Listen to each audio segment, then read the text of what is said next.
তিনি আপনাকে মাফ করবেন। একজন বিতর্কিত লেখিকার একটি বই নিয়ে বইমেলা অপ্রীতিকর ঘটনা ঘটেছে। এসব ক্ষেত্রে আমাদের প্রতিক্রিয়া কি হওয়া উচিত? প্রথম কথা হলো যে মূল ঘটনা কি ঘটেছে আমি জানি না। আমি তখন ঢাকার বাইরে অনেকটা নেটওয়ার্কের বাইরেই ছিলাম, সুন্দরবনে ছিলাম। তো যার কারণে আমি পুরো বিষয়টা সোশ্যাল মিডিয়া থেকে টুকটাক জেনেছি। আমি দুটি ফুটেজ দেখেছি। একটি ফুটেজে আমি দেখেছি যে প্রকাশক তিনি যে সকল মাদ্রাসার ছাত্র এবং সাধারণ মানুষ, সেখানে কিন্তু মাদ্রাসার ছাত্রের বাইরেও সাধারণ মানুষ ছিল, তারা এসে তসলিমা নাসরিনের বই কেন রাখা হয়েছে সেটি জানতে চেয়েছেন। তসলিমা নাসরিনের কিছু বই নিষিদ্ধ আমরা জানি আমাদের দেশে। তো সেই জায়গা থেকে তারা প্রশ্ন করেছেন। তাছাড়া আমাদের সামাজিক অবক্ষয় হতে পারে সেই আশঙ্কা থেকে তারা হয়তো জানতে চেয়েছেন।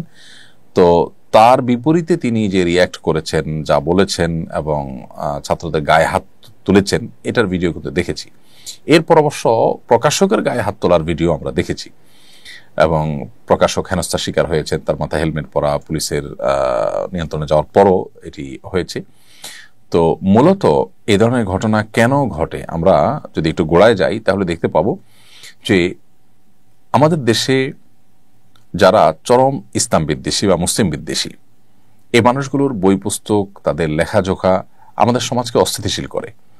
সমাজকে অস্থিতিশীল করে এরকম ব্যক্তিদের লেখাজোখা, তাদের বই পুস্তক কেন বইমেলা রাখাটা জরুরি হবে, এটি আমার মনে হয় প্রথমে দেখা দরকার ছিল। দ্বিতীয়ত, কেউ এসে প্রকাশককে যদি জিজ্ঞেস করে তাহলে প্রকাশক সুন্দরভাবে তার উত্তর দিতে পারেন এবং নিয়মতান্ত্রিকভাবে বইমেলা কর্তৃপক্ষের কাছে, বাংলা একাডেমির কাছে নালিশ করার জন্য তাদের পরামর্শ দিতে পারেন। অর্থাৎ অনেকভাবে এটাকে এড়িয়ে যাওয়া যেত। সাধারণ মানুষ আর একজন প্রকাশক, দায়িত্বশীল প্রকাশক যিনি সেখানে স্টল নিয়ে বইয়ের ব্যবসা করছেন, তার দুজনের ভূমিকা তো এক হবে না। তার জায়গা থেকে তিনি যদি এটাকে মিনিমাইজ করার চেষ্টা করতেন বা বিনয়ের সাথে এটাকে ডিল করার চেষ্টা করতেন, তারপরেও ছেলেরা চড়াও হতো, তাহলে এখানে এক চেটি আমি ছেলেদের পরে দোষারোপ করতে পারতাম। কিন্তু সেটা হয়নি, বরং এখানে দেখেছি আমরা দ্বিপাক্ষিক আপনার হাতাহাতি ঘটনা ঘটেছে এবং শুরুটা করেছে প্রকাশক, আমি যতটুকু দেখেছি ভিডিওতে। যাই হোক, সবচেয়ে বড় কথা হলো যে এখানে এই বই রাখা হয়েছে, স্টল দেওয়া হয়েছে, এটা নিশ্চয়ই বাংলা একাডেমি কর্তৃপক্ষ জানেন। বাংলাদেশে আমরা জানি যে ফ্যাসিস্টদের দোসররা তারা বিভিন্ন জায়গায় রন্ধ্রে রন্ধ্রে তারা বসে আছে এবং তারা ইচ্ছাকৃত এসব ঝামেলাগুলো পাকাবার জন্য নানান ইস্যু তারা তৈরি করছে। তো এই বিষয়গুলো সরকারকে এবং সংশ্লিষ্ট মহলকে সর্বোচ্চ সতর্ক থেকে মোকাবিলা করতে হবে। তাহলে সেক্ষেত্রে সমস্যার আগেই সমস্যার পথ বন্ধ হবে।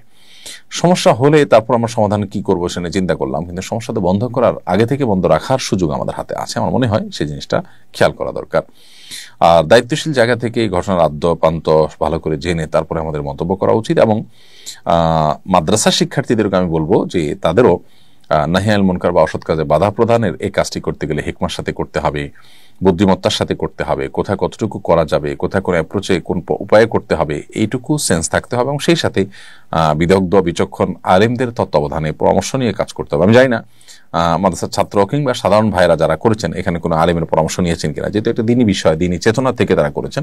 আমার মনে হয় যে গাইডলাইন যদি ফলো করে করা হয় দায়িত্বশীল এবং বিচক্ষণ ওলামাদের, তাহলে সেক্ষেত্রে এ ধরনের পরিস্থিতিতে মুমিনরাই সুফলটা তাদের ঘরে তুলতে পারবে, বদনামটা তাদের ঘরে তুলতে হবে না। বিধায় আমাদেরকে একটু দায়িত্বশীল এবং সচেতন হওয়ার চেষ্টা করতে হবে। আমি তাদের প্রতি উদাত্ত আহ্বান রাখতে চাই।